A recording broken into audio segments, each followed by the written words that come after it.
Hey guys, welcome to my Wetlands gold farming guide. There is going to be a lot to talk about in this guide because there are tons of different ways of making gold in just the wetlands, and I want to touch base on all of the important ones that I find that have been making me tons of gold. So let's get into it. All right, let's go over the first one that I find is actually pretty interesting. There are a bunch of chests, rare chests that spawn all over the map here in the wetlands. Now I'm starting over here by the Dragon Maw gates, okay?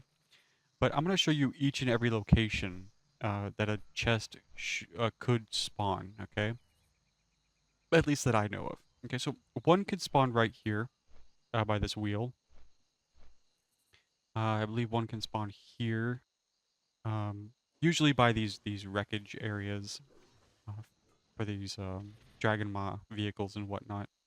Uh, one can spawn over here. Yep, right here, as you can see.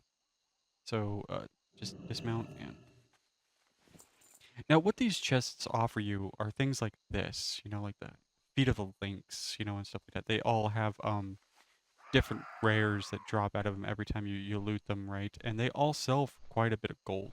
I think this wand sells for 850.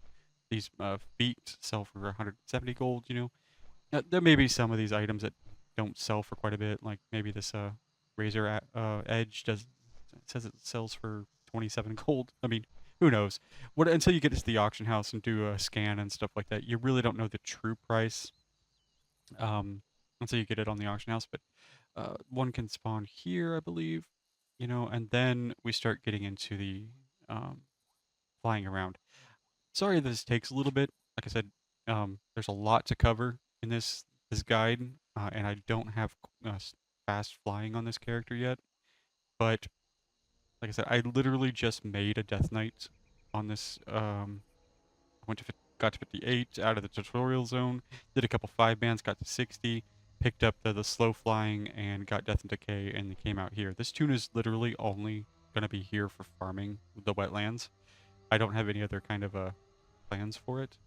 So this little camp over here used to be, we used to have a bunch of dwarves in it, but after Cataclysm it changed. But if you look at each of these little campsites here, these little tents, there's a potential for a chest to spawn in between each and every one of these. It's like a dark iron chest is what it's called. It's more for the dwarvens style or themed. So you want to look there for a chest.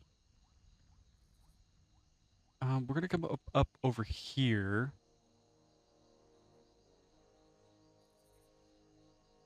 Into this area. Now you want to be careful. Even at a level 60, you want to be careful. Um, they have an alliance like hub over here, a flight path, right? So you want to keep a wide berth so you don't pull that flight path uh, NPC because he'll kill you. But what you want to do is come into each and every one of these little huts or these little buildings, right? And what you're looking for is one of the chests that spawn within all of these huts. Now, sometimes you come over here and it's not there because either someone picked it up already or it hasn't spawned or respawned yet. So you just come over here. And these guys are level 25, so they're not really hard to kill. Um, so it shouldn't take you very long if you're a decently leveled character. Oh, there we go. Found it. Yeah, dark iron treasure chest. All right. Cool. And we got some brawler gloves that sell for about 120 gold, it looks like. So that's kind of nice. And then we'll mount up and we'll fly to the other little area that I think is pretty neat. Now this area has, I would say it has a benefit, or this little spot that I'm using. The wetlands can do multiple things. If you want to be a miner and a skinner, that'd be great. A herbalist and skinner would be awesome if you're doing the whelp farm, obviously. Herbalist is actually pretty neat because there are these grave moss piles over here by this cemetery area, this crypt. So, and grave moss always sells for a decent amount of gold. It just always does. Now, there's a chest that could spawn right here at the top of the stairs, so keep an eye out for that. But you also want to clean out all of the the corners in the catacombs here, or in this crypt, or this tomb. So there's could be a chest that spawns in the corners. So you want to just keep an eye out for that. And look, there's like right there, there's some more grave moss that you can pick up too if you're a herbalist. Or, yeah, herbalist. There we go. There's the chest. Okay. So we got the ring of defense. That's pretty decent. You know, so like I said, make sure you just check all of the corners and all of the rooms. And then in here, there should be a rare. Usually he's always up, but he's called Sludgeon.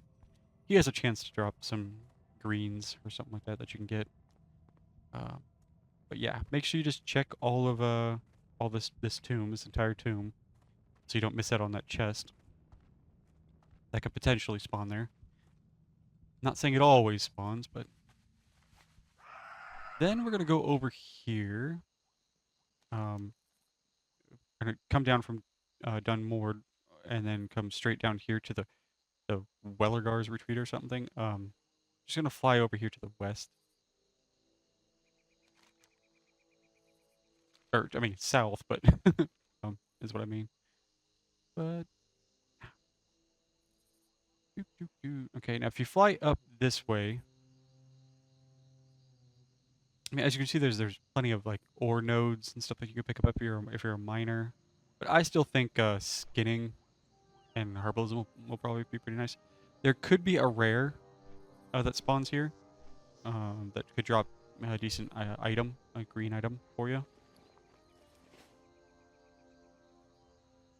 And then we're gonna get into the Dragon Maw camp over here. This is gonna be, I guess, tricky if you're a little too low of level. But all you want to do is check out the camps, like in between here, like next to this wagon. There could be a chest that spawns here. Same thing with over here in this camp. Could be a chest that spawns here. Just gonna keep your eye out. Right here in this camp, right in between this flag and this hut, it could be a chest. And then we're gonna fly over here. There's like a quest enemy or a zone mob or boss or something like that over this way. Gorfax or whatever his name is. In this camp, he could have a chest in here in this location. Okay, and all of those have potential of dropping. They all have a 100% chance of dropping a blue. Okay, every single one of them do, and each and every one of those is just free gold. You didn't have to really fight for it, and it's just free gold. Okay, so what I'm going to show you here is a horde trick that I think may be useful for a few people. As the Alliance characters, they have the Greenwood Grove here that'll really help them out with vendoring and mailing. The Horde really don't have that advantage for something close by. And I'd assume not everyone that's trying to do gold farms here has, like I do, a Traveler's Tundra, right? To do infield, you know, selling of stuff and whatnot. So if you come over here to the Crossroads, basically, it's like in between the map, like in the middle of the map, north of Angerfang, right?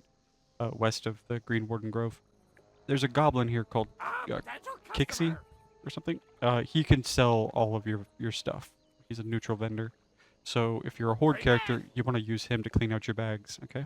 But then on top of it, once you're done cleaning out your bags, you want to go north, just go straight north, and you want to go to the Wrathy Highlands and go to Hammerfall.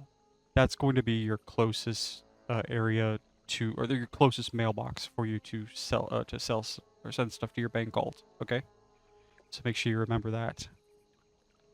Okay, so now that I showed you as a Horde character where to mail and vendor your stuff, let's go over here real quick again because there is one more potential chest that you can get. Over here. It's a rare and a chest option, actually, that you can get. There's a rare knoll on one of the little islands over here.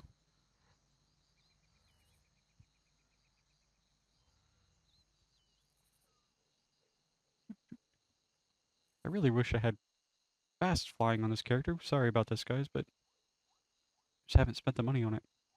Or leveled up this character, too. So right over here, you'll see this little camp. There's there could be a chest or a rare on this little island here. So make sure you look out for that when you're flying around doing this farm in the wetlands, okay?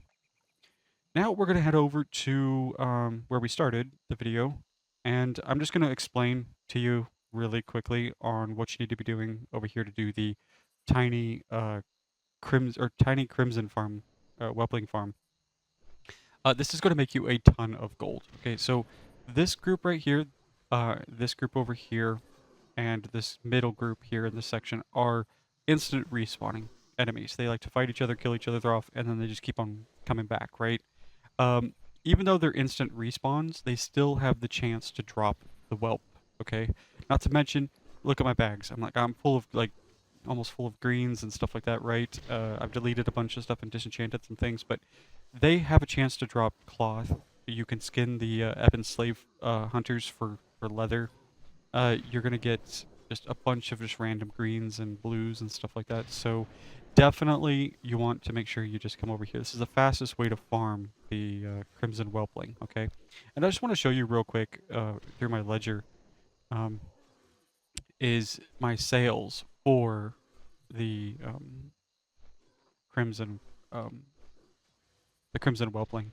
So look at this real quick. Like within the last 90 days, okay, I've had 1, 2, 3, 4, 5, and I have another one on my bank actually. So I have 6. I've had 6 of these crimson whelplings drop within 90 days. Okay, so you can see the drop rate is actually pretty decent. Not to mention, if you look at the sales, like these sold, this one that sold for almost 12,000 and this one at 12,000 sold the same day. Okay, so these sold within the same day. Not to mention, you know, they do dip a little bit depending on how flooded the market is because their drop rate is rather high. But if you look at again at 47, the 47th day, right? I had another chance at 2 of them dropped when I was farming, and they sold for 6,500 gold within the same day, right? You're going to make a ton of gold on the Crimson Whelpling.